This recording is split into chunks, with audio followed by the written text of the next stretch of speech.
What's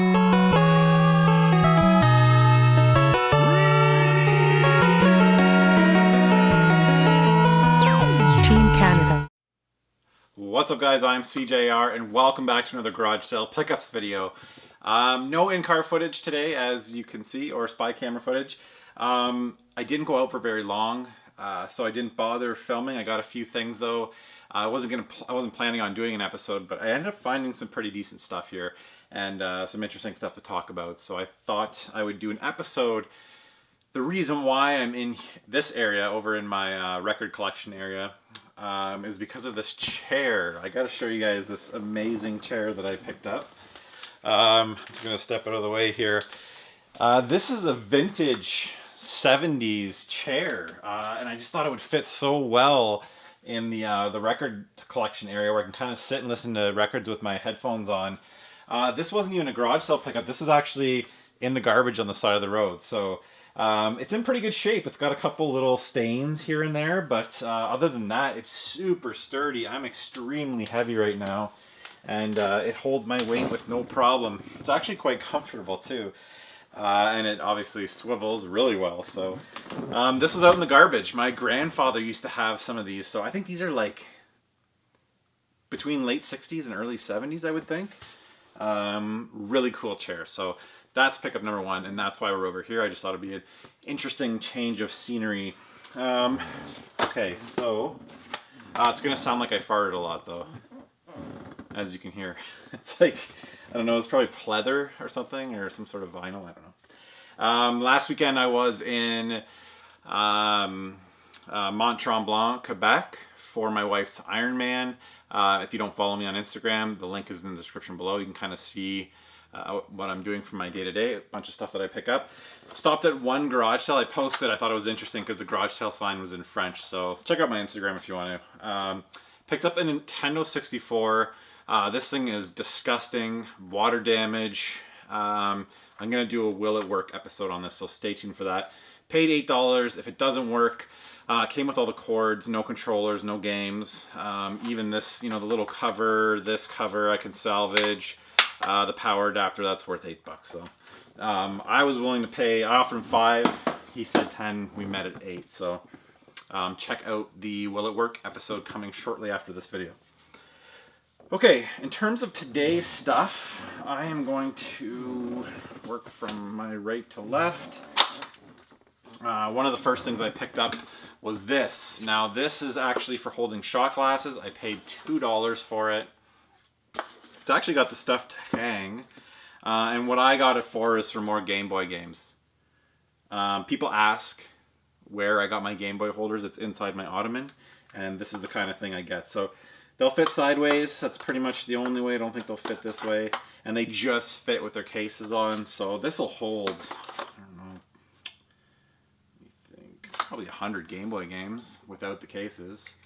And it fits on the wall, so if you have a, if you want to display your Game Boy collection, that's a good way to do it. You just pop them in like that. It works really well. So keep an eye out for these. There's also ones that are like tape holders that can work well for like Genesis games. So yeah, shot glass holder. I guess these could be golf ball ones too.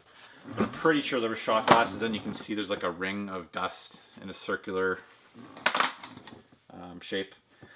Okay, picked up some Blu-rays. Now I have been debating whether or not I should start collecting just DVDs in general. I find them for so cheap, like 50 cents or less. The most I ever see them for is $1. I just sold off a bunch of my DVD collection. I had 1,000 DVDs. I kept all my Blu-rays and all my favorite DVDs, but I've really been thinking, like, my back wall here where that PlayStation banner is, if I could make that all shelving, I could probably fit like, I don't know, 3,000 or 4,000 DVDs there. And if I'm getting them for next to nothing, it'd be kind of cool. The reason why I'm thinking about that is because the Netflix model's kind of changing. Netflix is moving from just basically having a bunch of movies to predominantly Netflix exclusive content. And a lot of companies are pulling their movies out of Netflix to start their own services. Disney's starting theirs up, and it's going to turn into, you're going to have to own 4 or 5 services to get all the movies you want. So I think that maybe owning them on DVD may be easier. I don't know about cheaper in the long run, but Anyways, so I've been debating buying DVDs. I am going to buy every Blu-ray that I'm interested in. Today I picked up these Blu-rays. They were $2 a piece, which is perfect price for a Blu-ray. Butch Cassidy and the Sundance Kid, one of my favorite movies of all time.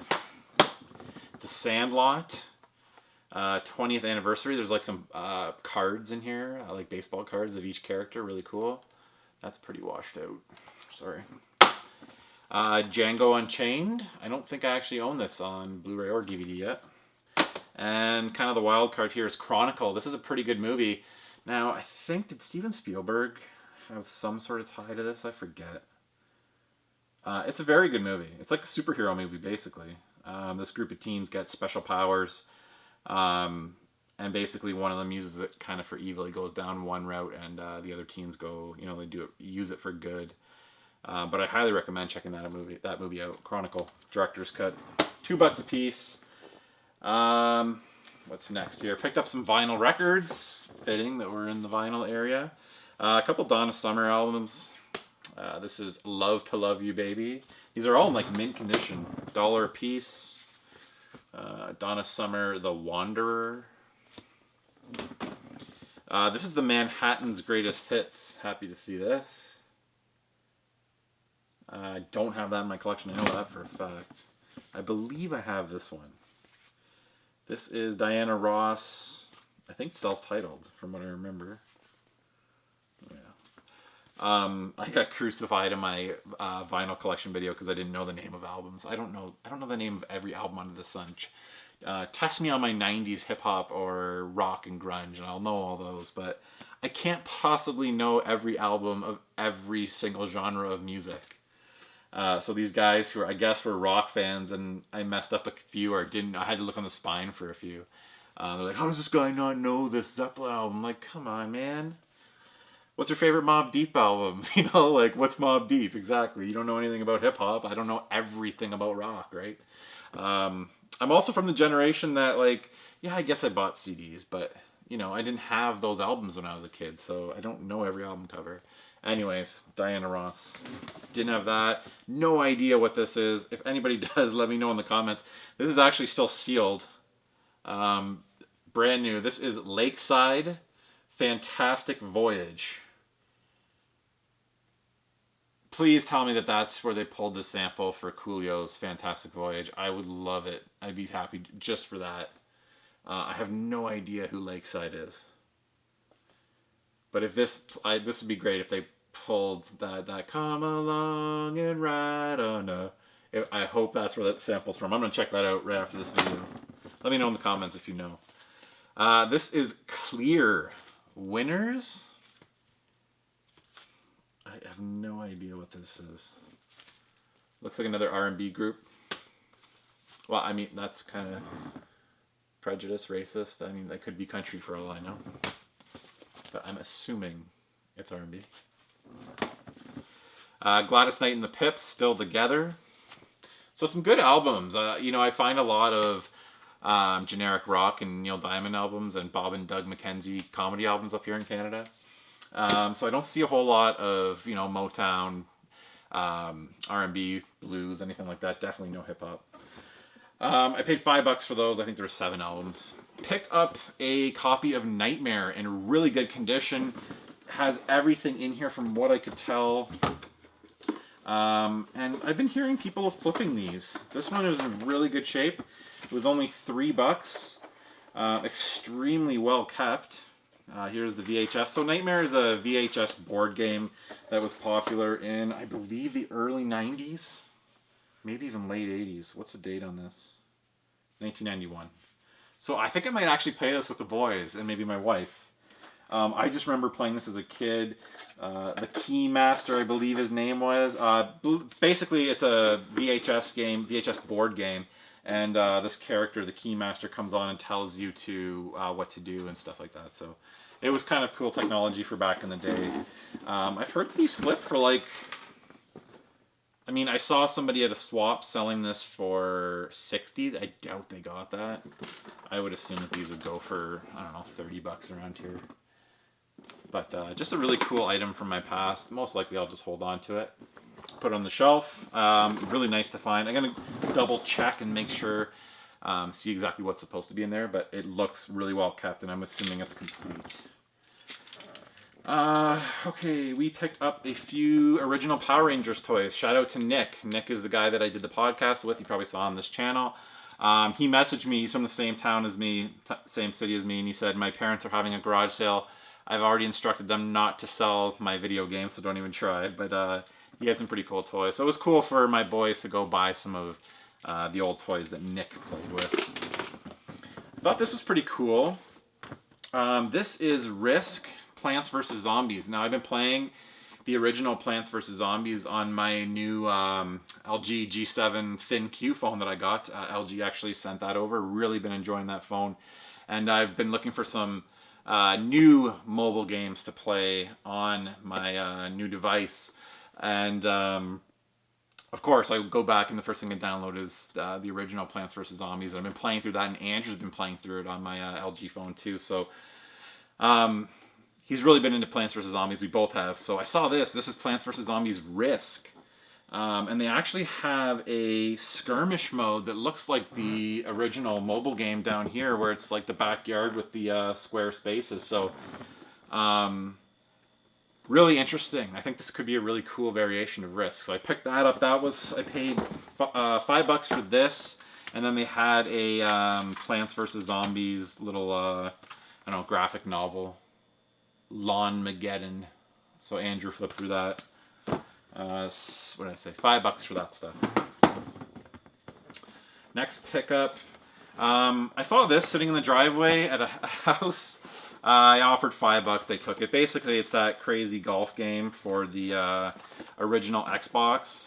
And in my head, I'm like, if I ever do get to the point where I'm getting a complete original Xbox collection, this is something I'm gonna have to knock off the list, and probably something that's not the easiest thing to find. I don't know what these go for now, but I'm pretty sure, you know, even if it's $20, I don't really want to spend $20 on this. So to get it for, I got this, and I picked up a bunch of these. I know this is kind of a random pickup, but I've been meaning to put shelves up in my garage for my RC car. I've got a new like RC car set up in my garage where I've got all my cars on display, and like I fix stuff out there, and I'm a big gearhead when it comes to RC cars. It's funny, I've been learning more about cars through RC cars than I ever did before. I'm not really a car guy at all, but now I know what like a differential is, and I know how to replace, well, it's different, a shock and stuff, but I mean the shocks are still the same concept on a RC car or a real car. So I'm learning lots about cars. I have like a RC car collection setup out there, and I need shelves to put on top so I could display the boxes and stuff. So pick these up. What did I say, $5 for the game and all of these. These I think are like probably $3 or $4 here in Canada, so I saved a bunch of money there. I already had the long white wooden shelves that go with these. These are just cheap, like I don't know, like hardware store shelves. If you remember my old game room way back in the day in the spare bedroom, that's what I had was these. But I think I got rid of these parts. So anyways, I saved a bunch of money on these. I'll do a video, an RC car collection video. I've got a new car coming too. Oh, one of my favorite pickups of the day. Girl Guide cookies. I can't say no. I mean, I save so much money on everything else, and then I bite the bullet and pay $5 for a box of cookies. At the same place where I got that Nightmare game, which was $3 by the way, picked up this Shredder figure for 50 cents. Nice, he's got his clothes, very cool. Picked up this random mess of cords. It was only $1. It's got a bunch of Wii stuff in it. I'm just noticing now though that some of these cords are severed, including that Wii one. Okay, that's garbage. Nice RCA cord here, survived. Always nice to pick up these cheap, because I add them with like NES systems when I sell them. These are real heavy duty ones. 2 of those. This one's garbage. Like somebody actually cut these. That's been cut with something. I don't know why somebody would do that. Please tell me this is at least intact. This is a Wii power brick, which would be a great pickup for $1. Okay, that's good. We've got a DS charger, which looks good. Nothing else here looks cut. And then the sensor bar for the Wii. So nice pickup there. $1 for all those cords. Don't sleep on stuff like that. You can get it for like those RCA cords. People will sell them for $1/4 a piece. So really good deal there. Nice to have. I build up a nice stock of that stuff so I have it around when I need it. Okay, and then finally I picked up yet another Wii. Every week I seem to be finding a Wii console that I can't pass up. This one is super clean, really well kept. All the cables, cords, game, 2 Wii remotes, a couple wheels. These people, here's one of my pet peeves, 2 nunchucks. So the Wii remotes have those battery packs in them, and typically what will happen is people will lose the original backs, and the battery packs will end up being garbage because they're cheap and they don't work anymore because they haven't been charged for 3 years. But people will lose the original backs to the Wii remotes. These people saved them, so that's awesome. They're all there. Even the feet for, another thing you'll find are these without these little feet things. There's little feet attachments, and they had them too. So I'm surprised. I should have asked if they had the box. I'm surprised they didn't have the box, but they're all in there. So what do we got here more? Paperwork. I'll bet you they had that box. And then the console. So I paid 25 bucks. That's like the maximum I'll pay for these. But I could post this right now with all the games here and probably get 60. So it's a good little flip to recuperate some of the cost of the other stuff I'm keeping. So I'll go through the games. It's all Snickle Fritz. Margot's Word Brain. Wii Ski, which Matt bought recently. Wii Fit. Jewel Master, Cradle of Rome. I would assume some of these are a little bit tough to find if you're going for a complete Wii collection, which maybe I should. I know I've thrown that around a bunch of times. When I get games for nothing, I'm just like, I should be keeping these. Oh, this is interesting. Balloon Pop. This is basically Bust a Move, looks like. Game Party 2. Carnival Games. And Block Party. Oh, this is an Activision one. Let me know if these are uncommon or if these are any good or hidden gems. Let me know in the comments below. So I paid 25 bucks for all the Wii stuff. Pretty happy with that considering the balance board was there. They wanted 50. I offered 20 and we settled at 25. But then I spent another 5 on the Girl Guide cookies, of course. So anyways, guys, that's it for this week's pickups. There'll probably be a couple more of these videos. I don't know if I'm going to get much more spy camera footage or in-car footage, but I'll at least do one of these. Stay tuned for that Will It Work episode. I actually will tell you right now, I don't think that N64 will work, but I've been surprised before. So that'll be coming soon, and I'll be doing a traditional pickups video. I haven't done one for a good month, and I've got a ton of great stuff. A bunch of companies have sent me some really cool stuff, so I really want to show some of that stuff off too. So stay tuned for those videos. Like I said, the link for my Instagram channel will be in the description below. Go check me out there. I've been posting less here throughout the summer. It's been really busy, but I'm very active over there, so feel free to check me out over there. Anyways, guys, thank you for your continued support, and until the next episode.